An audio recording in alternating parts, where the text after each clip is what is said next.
Olá! Hoje a gente vai mergulhar num material que, olha, é quase um salva-vidas para quem está na academia no Brasil. É um fichamento bem completo do livro Metodologia do Trabalho Científico. Ah, Marconi e Lakatos.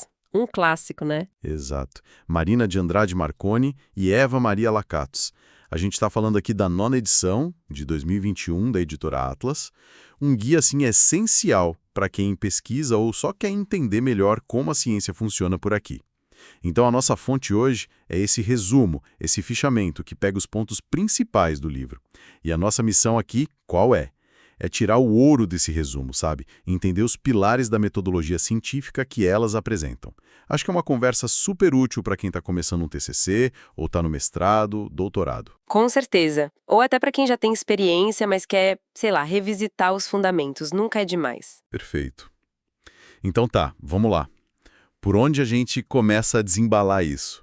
O resumo já aponta logo de cara para uma diferença que elas fazem que é a chave, né? Conhecimento científico versus conhecimento popular, o tal do senso comum. Parece básico, né? Mas é onde tudo começa. É exatamente isso. Esse ponto de partida é crucial mesmo. Marconi e Lakatos, pelo que está aqui no material, elas frisam muito que o conhecimento científico ele não aparece do nada, sabe? Ele é fruto de uma busca intencional, por método, por objetividade e, principalmente, acho, por sistematização. Ah, sistematização. Não é só uma opinião mesmo que bem pensada. É um conhecimento que segue regras claras, que dá para verificar. O fichamento até traz uma citação que, olha, resume bem. A ciência não é o único caminho de acesso ao conhecimento e à verdade, mas é o que melhor se desenvolveu, o que mais resultados apresentou. Interessante isso. E por quê? Justamente por causa desse rigor, desse método. É essa sistematização que dá a credibilidade, entende? Que permite que outros olhem, testem. E confirmem ou até questionem, né? Exato. Sem isso, a ciência vira só um monte de crença. Entendi. Então não é só o que a gente descobre, mas muito sobre como a gente descobre. E essa base de método leva para outra coisa que o resumo traz: os diferentes tipos de pesquisa. O material cita pesquisa bibliográfica, documental, experimental de campo. Para quem está começando, pode parecer só nome, né? Mas por que é tão importante conhecer essas abordagens? Não dá só para ter uma pergunta boa e sair procurando? Ah, aí é que tá o pulo do gato, né? E a complexidade também. A escolha do tipo de pesquisa, ela molda o estudo inteirinho. Não é só um detalhe técnico, é uma decisão estratégica. Estratégica, boa. Cada caminho é analisar documento antigo, fazer experimento em laboratório, entrevistar gente na rua, tem suas ferramentas, seus limites, seu potencial. Imagina tentar entender a experiência subjetiva de alguém só com o experimento controlado, ou querer provar causa e efeito só lendo o livro. Fica difícil, né? Sim, não encaixa. O fichamento traz outra definição delas que é boa. A pesquisa é um procedimento reflexivo, sistemático, controlado e crítico. Esse reflexivo e sistemático começa aí, na escolha consciente do caminho. Faz sentido. E é interessante que o resumo aponta a ênfase delas na pesquisa bibliográfica, né, principalmente em humanas. Isso bate muito com a nossa realidade aqui no Brasil, onde ler tudo que já foi escrito sobre o tema é, quase sempre o primeiro passo firme. Essa ideia de ser reflexivo e sistemático me faz pensar no próximo ponto forte que o resumo destaca: a construção do projeto de pesquisa. Ah, o projeto. O material lista aquelas etapas clássicas, né? Escolher tema, afunilar para o problema, definir objetivo, justificar, metodologia, referencial teórico. Isso. Olhando assim, parece, sei lá, uma receita, talvez meio burocrático até. Mas qual é o valor real disso para quem está pesquisando, principalmente para quem está começando meio perdido? Olha, é bem mais que uma formalidade, viu? Com certeza. Esse roteiro que o livro detalha bem, segundo o fichamento, ele funciona como uma ferramenta para clarear a mente mesmo. Clarear a mente. Ele força a pessoa a organizar as ideias, a ver se tem lógica entre as partes do estudo antes de sair coletando dado. Pensa assim, o tema é amplo, certo? Mas o problema é a pergunta específica. Os objetivos são os passos para responder. Ok. A justificativa te obriga a dizer por que isso importa. E a metodologia é o mapa de como fazer, baseado no que outros já disseram que é o referencial teórico. Uma coisa puxa a outra, sabe? Entendi. Como peças que se encaixam. Exato. E se a gente olha para o quadro geral, essa estrutura não só guia a pesquisa para a pessoa não viajar demais, mas também deixa o trabalho transparente. Aí outros podem avaliar, entender. É uma ferramenta lógica mesmo, para garantir foco e coerência. É quase um antídoto contra aquela sensação de socorro, por onde eu começo, né? Ou será que essa minha ideia para em pé? Isso. Força um alinhamento entre pergunta, método e o que se espera achar. Ok, projeto bem estruturado. E para buscar as respostas? Nos documentos, no campo, o resumo fala que o livro cobre as técnicas. Observação, entrevista, questionário, análise de conteúdo. Como isso entra no jogo? Então, essas técnicas são a parte prática daquela seção de metodologia do projeto. O fichamento indica que Marconi e Lakatos mostram várias dessas formas de coletar e analisar dados, e a escolha, de novo, não pode ser aleatória.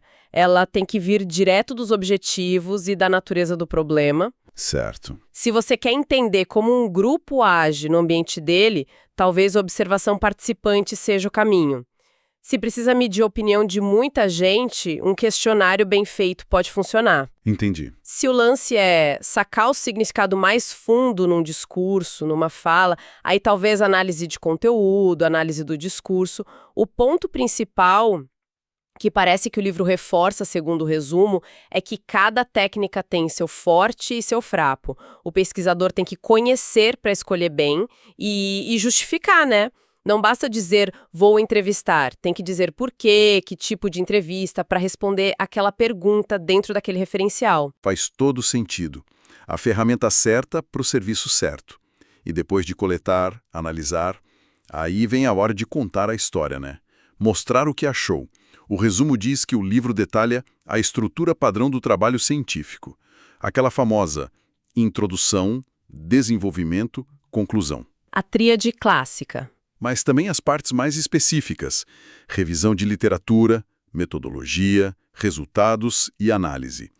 Por que essa estrutura é tão padrão na ciência? Não engessa um pouco? Olha, pode parecer que engessa, mas essa padronização tem um porquê bem forte. Para a comunicação funcionar bem e para o conhecimento ser construído junto, coletivamente. Comunicação. Pensa na introdução. É o aperto de mão, né? Situa quem lê, apresenta o problema, os objetivos, por que é relevante. O desenvolvimento é onde a coisa acontece. A revisão da literatura mostra onde seu trabalho entra na conversa. A metodologia explica como você fez. Para dar para avaliar, né? E até tentar fazer igual. Exatamente. Validar, replicar, e aí a apresentação e análise dos resultados, que é o coração do negócio, onde você mostra e interpreta o que achou. E, por fim, a conclusão amarra tudo, retoma os pontos, responde os objetivos e, muito importante, aponta limites e o que fazer depois. Sugestões para futuras pesquisas. Isso. Essa estrutura lógica que Marconi e Lakatos detalham, pelo visto, facilita ler, entender, criticar e conversar entre pesquisadores. É tipo uma língua comum para a ciência poder avançar de forma organizada. Essa ideia de língua comum me parece um gancho perfeito para o último ponto prático que o resumo destaca, algo que tira o sono de muito estudante aqui. As normas da ABNT. A ABNT. Sempre ela. O fichamento diz que o livro é um guia completo para citação, referência, formatação. Às vezes parece regra demais, não? Qual a importância real de seguir a Associação Brasileira de Normas Técnicas tão à risca? É a ABNT, tema quente. Pode parecer só formalidade, às vezes até excessiva, mas essas normas são super importantes no nosso mundo acadêmico aqui no Brasil. Primeiro, a uniformidade. Imagina a zona se cada lugar usasse um padrão diferente para citar, para formatar. Seria o caos para ler e comparar, né? Total. A ABNT cria um padrão nacional. Facilita ler, comparar, achar informação, tipo as fontes que a pessoa usou. Segundo, credibilidade.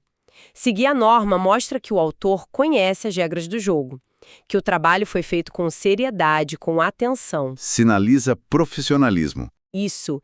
E terceiro, voltando lá no começo, na sistematização. As normas são parte disso. Regra de citação e referência é vital para dar o crédito certo, para evitar plágio, que é um problemão, e para qualquer um poder checar as fontes. Entendi. Faz sentido. O fato do livro dela ser um guia prático para isso, como diz o resumo, é valioso demais.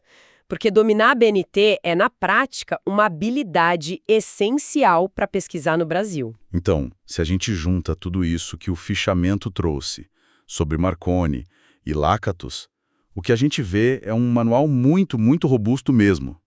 Um guia que pega a pessoa pela mão desde o início, lá na ideia, ajudando a separar ciência de achismo, aí passa pela escolha do método, dá estrutura para planejar o projeto, mostra as ferramentas técnicas. Exato. E ainda ensina as regras de etiqueta da comunidade, que são a estrutura do texto e a ABNT.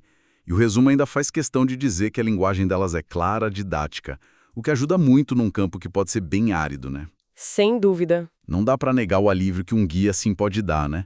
Pesquisar pode ser um caminho meio solitário, cheio de dúvida. Ter uma referência que organiza, que dá um norte, que oferece, como o fichamento falou, um roteiro seguro. Sim. Transforma aquela montanha que parecia impossível numa subida que dá para encarar, com paradas definidas. Parece que elas conseguiram criar isso mesmo, a julgar por essa análise. Com certeza. A clareza no método e a estrutura são fundamentais para a ciência como a gente faz. O trabalho delas é importantíssimo nisso.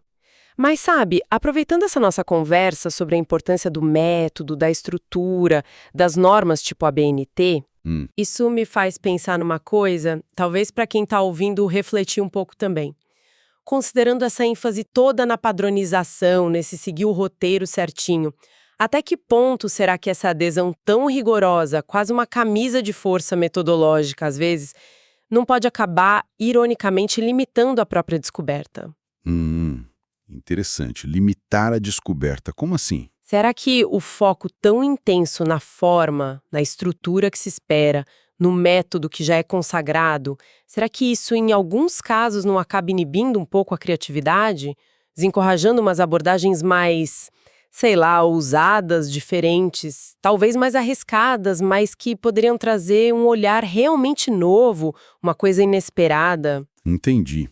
O equilíbrio entre o rigor e a abertura para o novo. Exatamente. Fica essa reflexão sobre esse equilíbrio delicado, né? Entre o rigor que a gente precisa e a abertura para o imprevisto na busca por conhecimento. Excelente ponto para a gente fechar essa nossa análise que partiu desse fichamento tão rico do trabalho da Marconi e Lakatos. Fica o convite para continuar pensando sobre como a gente constrói e comunica a ciência. Até a próxima.